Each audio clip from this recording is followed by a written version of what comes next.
90 seconds awake, and you have already been lied to.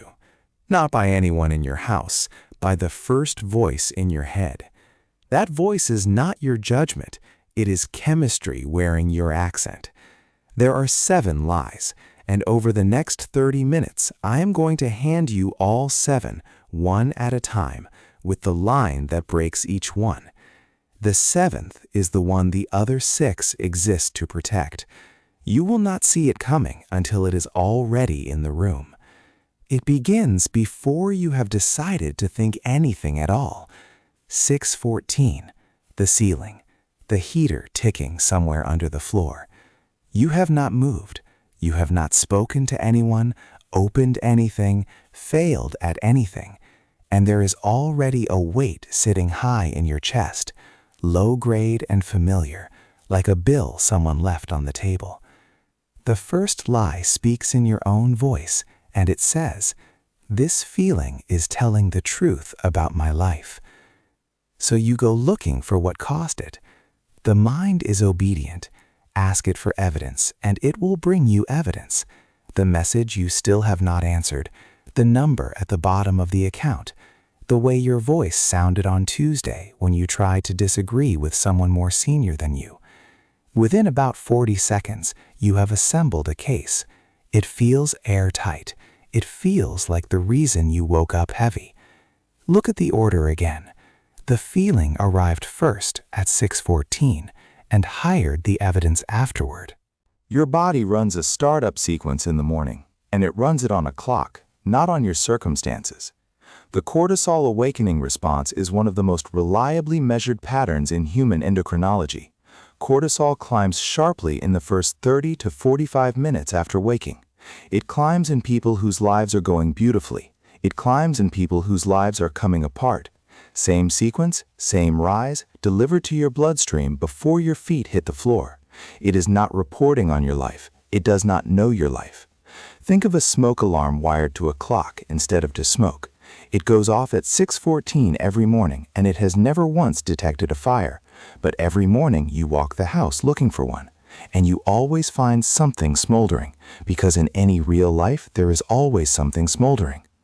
Aaron Beck named this move decades ago in cognitive therapy and called it emotional reasoning. Because I feel it, it must be so. Epictetus got there long before him in the Enchiridion. It is not things that disturb us, but our judgments about them. 2 men, 19 centuries apart, describing your Tuesday. Here's what it costs you. You take a chemical event and read it as a character reference. So impose a rule and hold it like a law. No verdicts in the first 45 minutes. You may act inside that window. You may get up, drink water, put your shoes on, leave the house. You may not conclude. When the audit starts and the voice begins reading charges, say the breaking line flatly, without arguing. This is the 6 a.m. chemistry. It is not the 6 a.m. truth. Then let the feeling sit there, unemployed, with nothing to testify about. Delay judgment. Never delay action. You will need that rule sooner than you think, because the second lie arrives about a minute later, and it does not sound like a lie at all. It sounds like patience. It sounds like patience because it is dressed as timing. The second lie says, "I will want this more later." Martin wakes at 6:10. He is 43. He has a kitchen with a window over the sink, and he stands at that window with his phone before coffee, reading the weather app. 4 degrees. He refreshes it. Still 4 degrees. He opens the hourly view and studies the little bars like a man reading a market report. And if you asked him what he was doing, he would tell you honestly that he is deciding whether to run. He is not deciding. He is waiting to want it. At 6:34, he puts the phone down and says the light will be better after work. And some quiet part of him already knows that after work he will be a tired man with a longer list. He has had this exact morning perhaps 200 times. He has never once stood at that window and felt the wanting arrive. It does not arrive. Not before.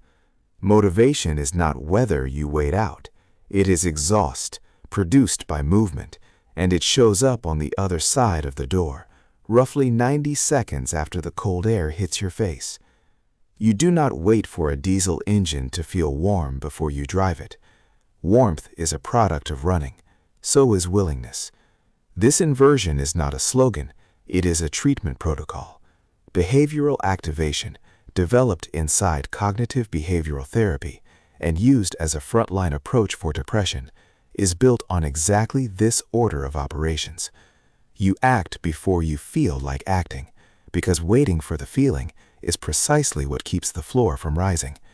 And Daniel Gilbert and Timothy Wilson's work on affective forecasting shows why the waiting feels so reasonable. We are systematically poor at predicting our own future emotional states.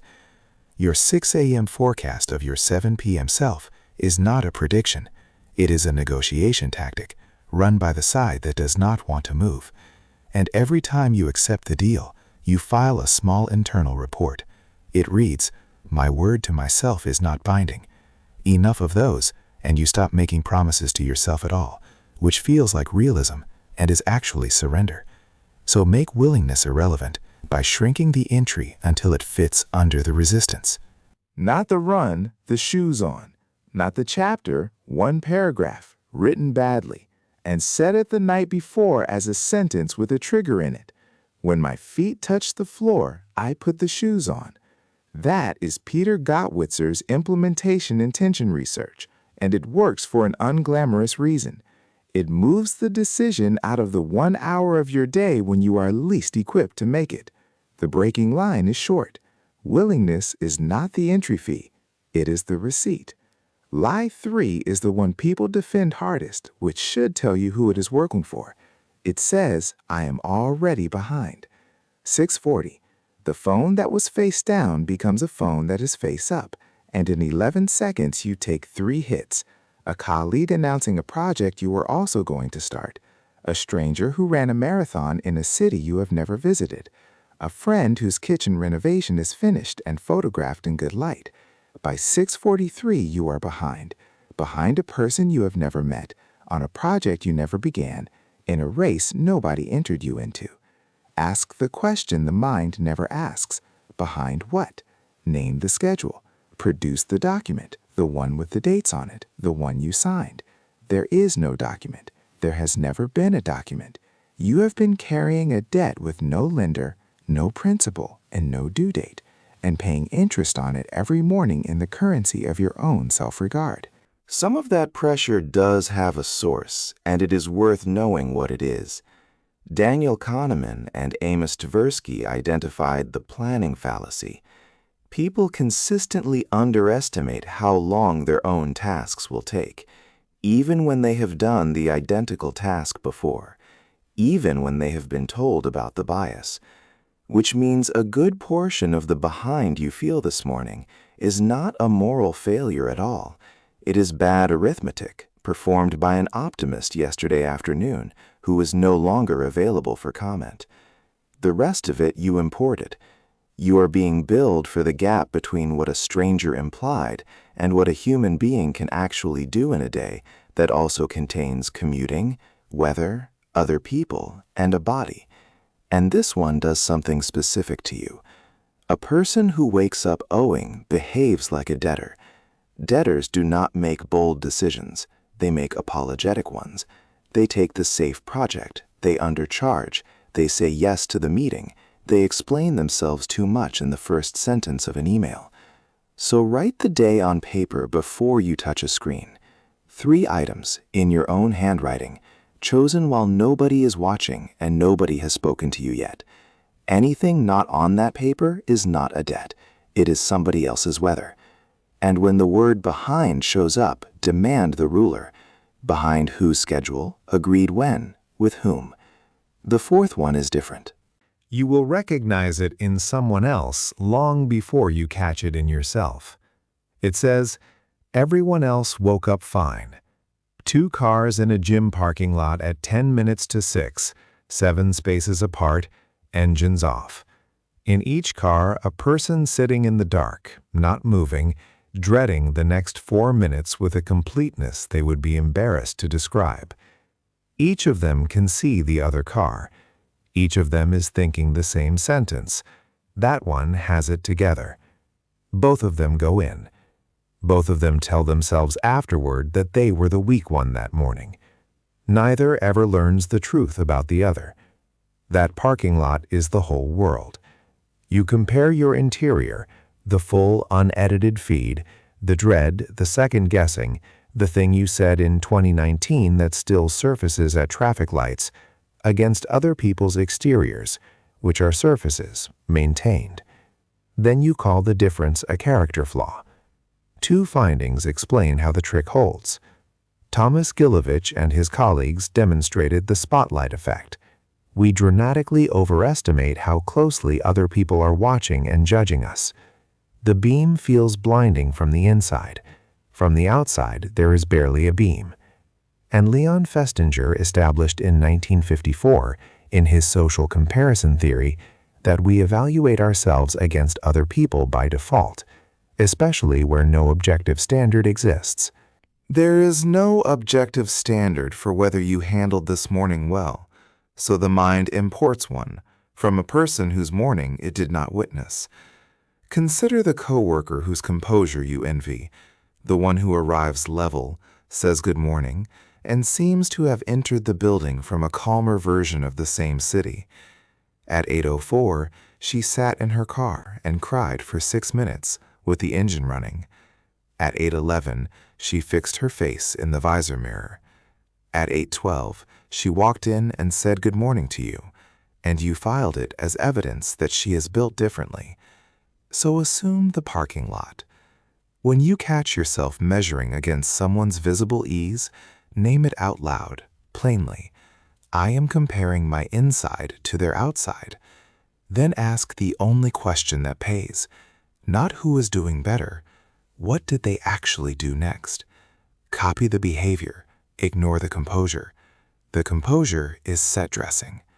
Now stop here, because you have been counting the wrong thing. You have been counting lies. You should have been counting what they are standing in front of.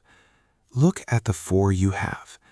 A feeling that claims to be a verdict, a future self who will supposedly want it, a schedule nobody wrote, a parking lot full of people you have decided are stronger than you.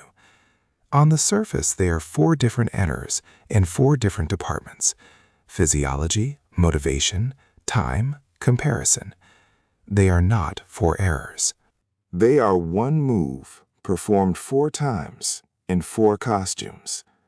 Every one of them takes a single question and hands the answer to something outside you. Is this morning good enough to begin in? Ask the cortisol. Ask the future self. Ask the schedule. Ask the 2 people in the parking lot. Anyone but you, and always someone who cannot answer. And every one of them buys the same thing: a delay. Not a delay on the run or the page or the phone call. Those are just what the delay is spent on. A delay on the question underneath, the one you have never made the voice say out loud, because as long as it stays in costume, you never have to look at it directly. 3 lies left. The last one is the question in its own clothes, and the other 6 have spent your entire adult life keeping it off the table. The 5th one arrives while you are still wet from the shower. It says, I already know how today goes. You are standing under the water, and you are also in the 11 o'clock meeting. You are constructing what he will say, then what you will say back, then the tone he will use, then the better tone you should have used. By the time you are dressed, you have won an argument with a man who is currently asleep in a different postcode. Then you arrive at 9, already cold with him. And he feels it, because people always feel it. So he is cold back. And by 10, the morning's fiction has quietly become the day's fact, and you go home with your prediction confirmed. Picture a courtroom where the verdict is delivered at dawn and the evidence is scheduled for 2 in the afternoon. You are the prosecutor, the jury, and the defendant is not permitted to speak. The mind sells this as preparation. Susan Nolan Hoxema's research on rumination found the opposite of what it promises. This repetitive churning through past and future does not solve problems. It reliably worsens mood and degrades the very problem-solving it claims to be doing. Seneca, in his letters, put it in a sentence nobody has improved on since. There are more things likely to frighten us than to crush us, and we suffer more often in imagination than in reality. That is still the most accurate description of 6:15 in the morning ever written. And notice what the rehearsal gives you, because this is why it is so hard to stop. It feels like control. It is not control. It is a way of being defeated on schedule, in advance, in private, where nobody can see you lose. So convert the prophecy into a claim that can be tested. Say it out loud, in the shower, in the exact words the voice used. I predict this meeting goes badly. Then check the tape at 9 that night. Did it? Write one word, yes or no, and keep the ledger for 7 days. Nothing cures a prophet faster than a written record of his accuracy. And when the rehearsal starts tomorrow, break it with the name, "That is a rehearsal, not a preview." 2 left. The 6th one you will say out loud this week to someone you like, in a voice that sounds completely reasonable. It says, "Today does not really count. You slept badly. You started 40 minutes late. You already ate the thing you said you would not eat, standing up before 8. So the day is downgraded to a rough draft, and the clean version begins Monday." Open the drawer where you keep those. Inside it, 41 unopened Mondays. January the 1st, the 1st of the month, the day after the holiday, tomorrow, which is only Monday wearing a smaller hat. Every one of them was going to be the real start, and every one of them was spent waiting for the next one. There is something that makes this feel legitimate, and it is real research. Hang-Chin Dai, Catherine Milkman, and Jason Rees documented the fresh start effect. Temporal landmarks, like the beginning of a week or a year, genuinely do increase aspirational behavior. People really do begin on Mondays. But that is also the mechanism of the trap, and this next part is my framing, not theirs. A clean start is always available next week, which is exactly why it is never urgent this morning, and the restarting has a price you can measure. A University College London study led by Philippa Lally found that automatic habits took a median of 66 days to form, with enormous variation between people. Every written-off day is not a pause. It is a restart, and every restart pays that tax again from zero. Picture the person who has begun the same thing 11 times, each time from nothing, each time with the full ceremony, the new notebook, the plan drawn in 2 colors, the app downloaded on a Sunday night. 3 years of sincere beginnings, and he is exactly where he started, because he has never once permitted himself a merely adequate day. Seneca watched people do this 2,000 years ago and wrote the line that ruins the whole system. While we are postponing, life speeds by. Not our plans, our life. So stop writing off days. Downgrade them instead. Every commitment you hold gets a minimum viable version designed to survive a terrible morning. The 8-minute walk, the 1 page, the single set, the 2-sentence message. The point is not what that version produces. It produces almost nothing. The point is that the record stays intact, the record showing that you are a person who does what he said he would do, at whatever size the day allows. One lie left.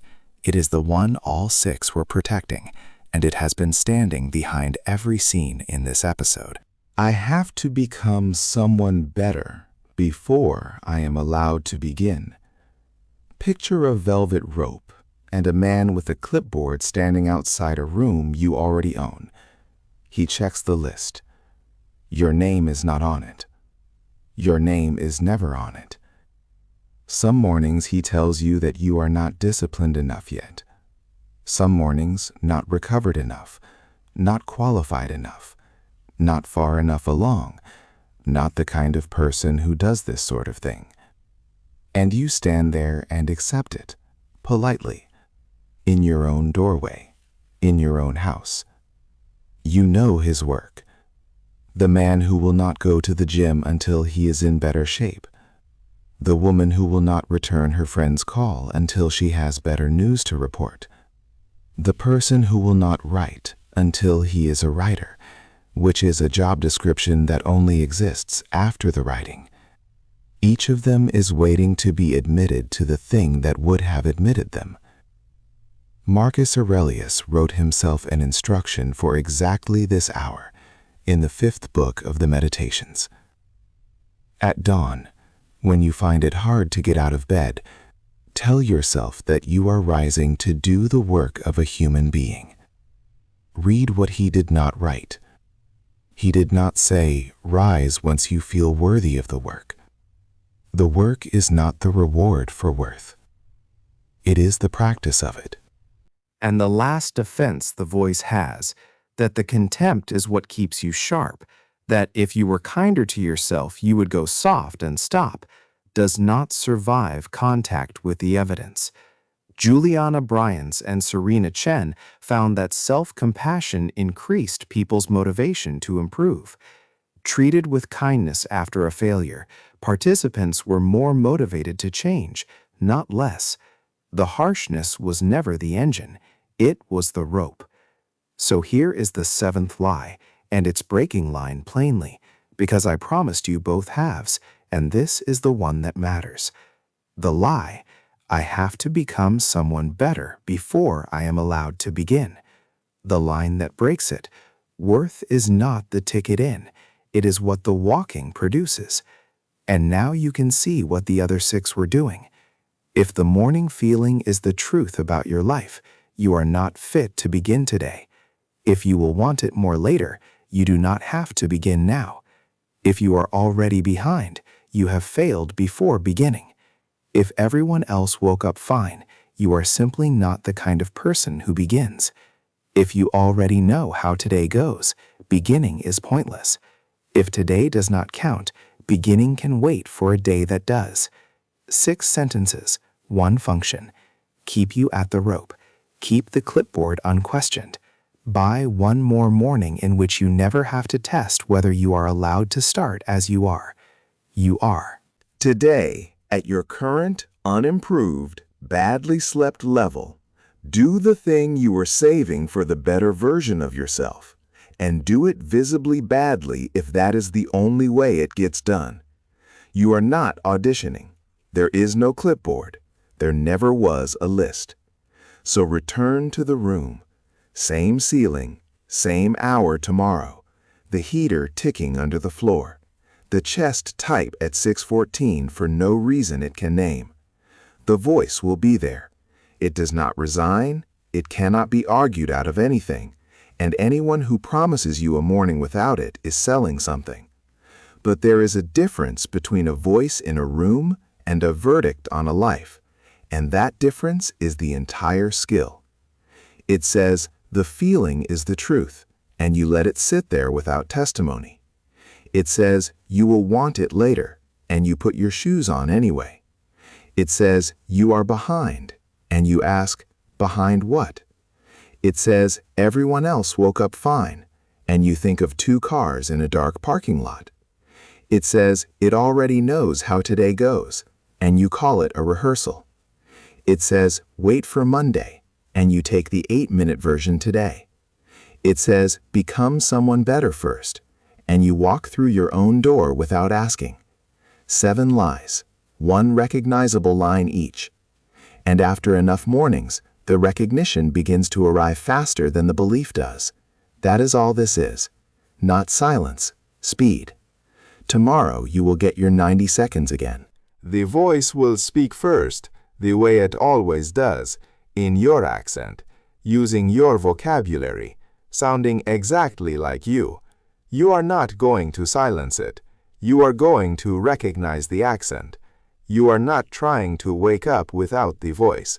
You are learning to stop taking dictation.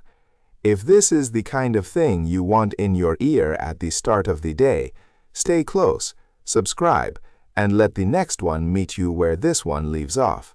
For tonight, take one of the 7, the one that made you uncomfortable, sit with it, and see what time it speaks tomorrow.